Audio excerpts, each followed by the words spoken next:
بسم الله الرحمن الرحیم. د شریک قربانی یعنی د ټل د قربانی د غوښې د تقسیم مسله هغه داسې ده چې د دې دوه صورتونه دي. یو صورت دا دی چې په یو څاروي کې حصې ډېرې دي او دغه کسانو کور شریک ته خوراک مراک ټول په شریکه باندې دي، نو په دې کې د غوښې تقسیم ته حاجت نشته دی. بس د فقیرانو درېیمه حصه هغه ته ورکي او باقي غوښه هغه دې په شریکه په یو ځای کې کیږي او اسیم خوراکي شریک دی.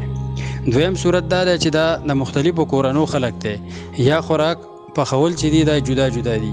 د دې لپاره لازمه ده چې د به دا غوښه په تول باندې تلی په تله باندې په اټکل باندې د سترګو په نظر او په اندازه باندې به دا نه تقسیموي، او که دا د سترګو په اندازه تقسیم کړی شوه په دې کې د سود شایبه ده، سود پکې راځي. لکه غوښه یو جنس یو طرف ته زیاته شي بل طرف ته کمه شي، نو په دې کې د سود شایبه راځي او سود د دې نه جوړیږي. لہذا پکار دا ده چې دا په تله باندې تقسیموي.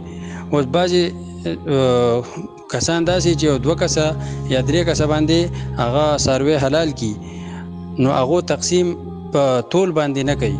د هغې دپاره بیا دا لازم ده، دا یوه طریقه ده چې یو طرف ته غوښه لږه ډېره شي نو بل طرف ته د خپې لرې یا مازغه دا څیزونه کیدي، نو دا کومه لږه زیاته غوښه چې ده نو هغه به د خپو او د مازغو په مقابله کې شي، نو بیا دا یو صورت جایز دی. خو که صرف هر څه یو شان تقسیموي او په اندازه باندې تقسیموي دا ناروا دي، دا ناجایز دي.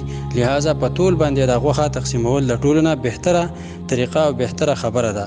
خو که بیا هم څوک په اندازه باندې کوي، لکه دوه کسان دي، بعضې کسان دي چې دوه کسان یو څاروی واخلي نو هغو کوي، نو که یو طرف ته غوښه لږه ډېره کي او بل طرف ته لرې کي یا خپې کي یا مازغه، یعنې کوم د غوښې نه علاوه جنس چې دی، نو بیا که پکې لږ زیادت راشي نو خیر دی.